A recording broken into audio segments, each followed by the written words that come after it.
Við erum þá búin að fá kynningu svona á breiddina á námskeiðinu og nú ætlum við aðeins að skoða svona hvað það sem við erum að skoða. Í fyrsta lagi þá svona kannski sláandi hjarta þessa námskeiðis bara þetta repo eða repository á GitHub sem að geymir í raun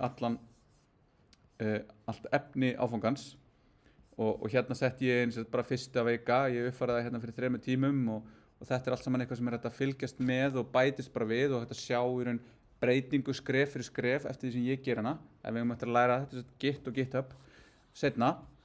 En hérna inni í raun það sem ég þarf til þess að geta keyrt svona kynningu og þá ef að það reyndar GitHub í vandræðum núna þannig að við ætlum að sjá hérna, ég get farið hér, já ok, ég get farið hérna, ok, flott og get ég opnað þetta? Nei, ég get það ekki. Þá ætla ég að sjá, ég ætla aðeins að hérna fara, ég ætla nú eftir að preppa eitthvað til að geta sýnt ykkur inn í, ég ætla bara að gera það á eftir, við hérna komum þessu eftir. En byrjum bara í tólunum sem við erum með frá háskólanum. Þannig að þá erum við með uglu hérna og ef við skráum inn þá kemur eitthvað, já, gengur allt rosalega vel. Þannig að ég sé hérna, þetta svipa hjá ykkur en við fáum hérna og ef við förum undir verkfæri þá komumst við inn í uglu hér og það sem helst hérna að geta komist í prófasafnið. Þannig hérna getum við farið í prófasafnið og hér getið séð prófin vantar 24 og 25. Ég samt með bara afrit af þessu og ég mun gefa ykkur í raun afrit af prófunum alveg tímalega en þið getið byrjað að sjá hérna hvernig þetta Þessi próf sem voru í Inspira í raun bara PDF dump úr Inspira og þau eru mun betri í Inspira og ég mun veit ykkur aðgang á því þegar að því kemur að þá getið séð nákvæmlega hvernig prófið verður í Inspira og þið verður þá líka búin að taka öllum líkindum að minnstu kosti 1 miðmiðsirspróf í Inspira þannig að þið munu kannast við umhverfið. Þannig að þetta svona eitthvað sem kemur þegar að nær dregur. Síðan höfum við hérna, ef við hoppum yfir í nemendasýnina á þetta, þannig að þá þetta bara inn í Canvas. Þið ættu að sjá hérna tilkynningarna sem ég búin að senda, bæði þetta það sem ég bara láta ykkur vita að þetta búið breytast út frá kennsluskrá þegar þið skráðu ykkur í áfangan og svo hérna bara þetta sem að ég sendi ykkur það sem við erum núna í dag og ég mun senda ykkur svona tilkynningu á eftir þar sem ég mun í raun hafa bara link eins og þetta hérna yfir að bara hér eru fyrirlestrarnir. Þeir eru komin inn á YouTube, ég mun setja allt inn á YouTube og hér getið þið hort á þá. Hér er verkefni 1 sem er núna formlega sett fyrir. Hér komist þið í það og hér er eitthvað meira. Og svo mun ég setja inn hérna dæmatímana, svo mun ég senda ykkur aðra tilkynningu þar sem er bara eitthvað dæmatímanir eru komnir á hreint. Þið ættu núna að sjá það í töflu hjá okkur. Þetta eru dæmatímakennararnir og dæmatímanir verða í næstu viku. Og já, svo er hérna sagt, undir kennsluáætlun bara vísun yfir á GitHub og hérna getum við séð sagt, afrit af kennsluáætluninni þar sem að hún kemur á endanlegum tíma. Ég var að skipta tölvu, þess vegna ég hérna Eduróm uppsetningin mín var ekki komin. Ég þarf að redda henni, ég veit ekki hvort það sé henni að kenna sem þetta er svona hægt, en hérna allavega getið séð þetta, kennsluáætlunina, afrit af henni og svo ef þið farið undir námsefni þá getið séð þar vikublöðin, sjá hvort þau virki, yes, og þá er það bara afrit og þá getið séð hérna. Ég mun ekki uppfæra þetta með linkum á fyrirlestrana, en þá getur ég bara smellt hérna og farið yfir á vefinn og séð það. Svo er námsefnið sem liggur fyrir hérna í vikunni, dæmi sem eru tengt námsefninu, lykilhugtök úr þessu efni sem er svona í fyrsta, linkar þetta og svo þessi verkefnalisti sem að ég var að nefna áðan. Þannig ef við reynum að sjá þetta hérna, mér finnst þetta ólíklegt að virki. Það er nú gott ef ég er með PDF afrit af þessu. Nei, það er allt í klessu. Þá getum við þysjað inn hérna og þá bara fyrsta verkefnið það fyrir ykkur að setja Visual Studio Code ritilinn og það bara textaritill til þess að vinna með texta og það sem ég ætla að gera á eftir og þið ætla bara að herma eftir mér og sjá það sem ég að gera. Síðan ætlum við að búa til aðgang hjá Netlify en Netlify staður þar sem þetta hýsa verkefni og það þetta hýsa verkefni þar ókeypis upp að vissu marki. Þið getið keyrt ákveðið mörgum sinnum inn og það svona einhver artificial hægagangur sem settur inn í þetta en þið getið allavega sett verkefni á vefinn og gert það aðgengilegt. Þið gætuð líka farið og keypt ykkur lén og gert verkefni sem setið upp aðgengilegt þannig. Þannig að þetta svona, þið fáið mikið fyrir ekkert þarna og svo getið þið borgað svona eitthvað ef þið viljið fá betri. Ef þið ákveðið hérna, já, ég ætla að setja vef fyrir mig, það sem bara svona ferilskrárvefurinn minn eða eitthvað bara, ég fiktið mitt. Þá getið þið bara sett það upp á Netlify og keypt ykkur lén hjá Ísnig og það það mun kosta ykkur svona kannski 15-20 skall á ári að halda því úti. Þessi getur alveg verið þess virði ef ykkur finnst gaman að fikta þetta. En engin krafa, en þið getið það og ég mun sýna ykkur bara hvernig við munum gera það í lokin, svona í blálokinu námskeiðinu, hvernig við getum sett upp og bara komið vef á íslensku léni út. Svo ætla ég að skoða og byrja á verkefni 1 og það það sem ég ætla líka að gera á eftir. Og svo getið þið skoðað í raun YouTube-brásuna og þar ég bara með playlista sem í raun upptökurnar úr þessum fyrirlestrum en síðan ég með í námsefninu ég með vísun í upptekna fyrirlestra sem að þið getið skoðað. Og svo getið þið farið og skoðað eitthvað svona, hérna til mér á MDN eitthvað svona Learn Web Development og hérna hægt að fara í gegnum svona svona létt ekkert létta, þetta bara svona frekar yfirgripsmikla samantekt á því hvernig Mozilla Developer Network sem open source plattform sem mörg af fyrirtækjum sem eru að vinna á vefnum eru að einhverju starfsmenn sinna.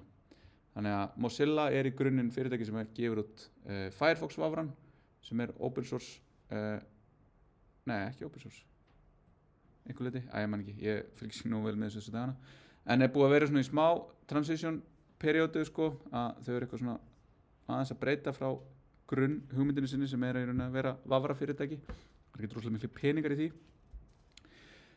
og svo eru önnur fyrirtæki eins og Google og Microsoft sem eru í raun vinna með þeim í því að gera þetta efni en málið í raun og það sem ef við lesið námsefni þessar vikunar að vefurinn byggist að miklu leyti til á einhverju grunnhugmyndum að þetta sé opin plattform þar sem allir geta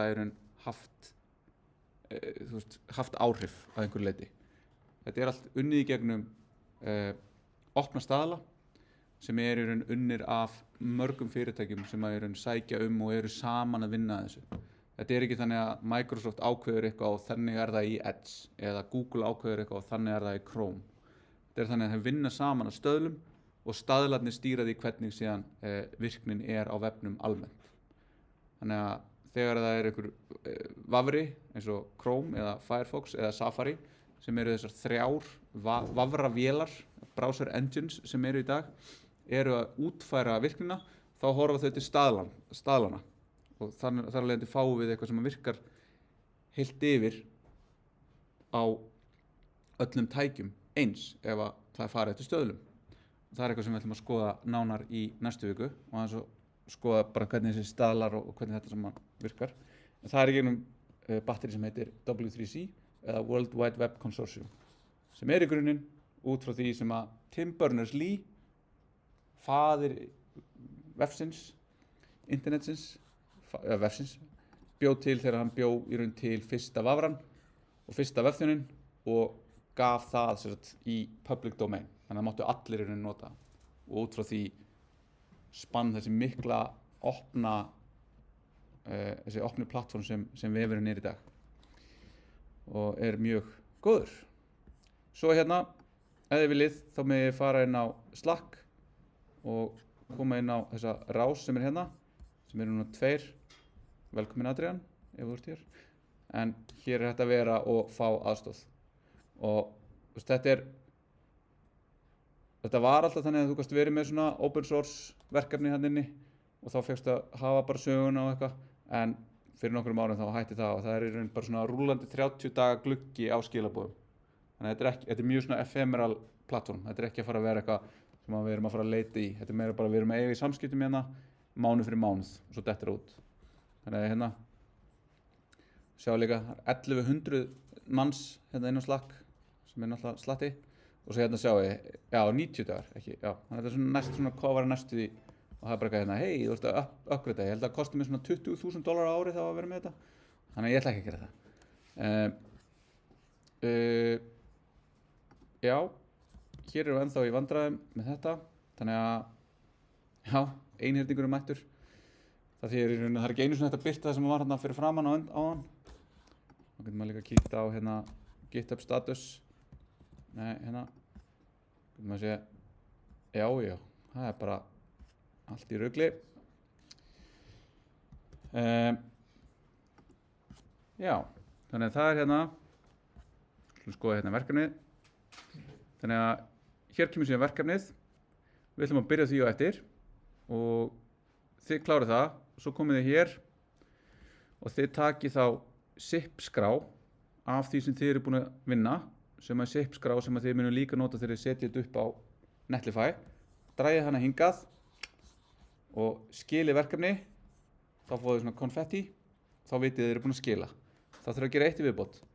Það er að fara hérna og setja athugasemd sem segir hérna Netlify slóð og þá slóðin sem er þar og svo sendið athugasemd. Það er að gera báða hlutina. Þetta er tiltekið í verkefnalýsingunni. Þegar það er í raun partur af verkefninu er það að gera þetta, að setja verkefnið okkar á vefinn, ekki bara hafa hann á tölun okkar og sippunum og fá einhvern dæmdumakennan, heldur bara, hei, við erum komið með presence á vefnum. Og svo sendið athugasemd og þá fer þetta inn. Svo bíðið þið, svo fáið þið tilkynningum það að það sé komið einkunn, þá getið þið farið í einkunn og séð í raun einkunnina fyrir verkefnið. Og þá getið þið farið inn í skilin ykkar og séð athugasemd sem er þá í raun yfirferð dæmdumakennarans. Þá eru þið í raun með ákveðið rúbrik eða svona námsmat sem ég gef ykkur, sem er svona hérna svona svolítið high level, en þau fá í raun meira niðurbrot, það sem er bara þetta eru atriðin sem er í verkefnalýsingunni og á að ná. Þá fáið þið hérna, já, þessi liður, þetta hérna, já, ekki nógu gott, vantaði þetta, eða það er að passa þetta, fáið 5 af 7 stigum, eitthvað svona. Og svo ef þið viljið eitthvað spyrja frekar, þá getið þið svarað athugasemdinni, þannig að þá er það bara svona læsta verkefni, þá sé ég það ef ég fer inn í það, eða inn í skilin.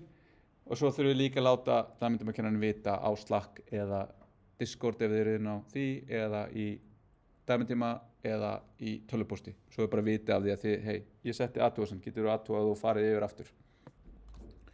Og aftur eins og ég sagði á hann, ef að þið hafið síðan ennþá eitthvað og viljið bara, ég vil fá official regrade, þá getið þið bara heyrt í mér og þá tala ég við dæmdumakennarinn og við finnum út í.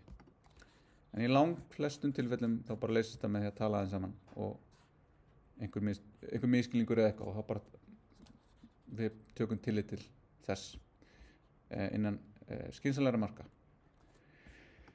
Ok, þannig að fyrst ég get ekki sýnt ykkur í GitHub þá ætla ég bara að segja þetta fínt í bili, taka smá pásu, bara 5 mínútur eitthvað og fara svo bara yfir í verkefni og preppa það sem ég var ekki alveg búin að gera og ætla að gera fyrir þetta. Nema þið séu með einhverjar spurningar þetta. Herru, þá bara tökum okkur örlitla stund hérna, þið bara stjórnið því, stoppum þetta.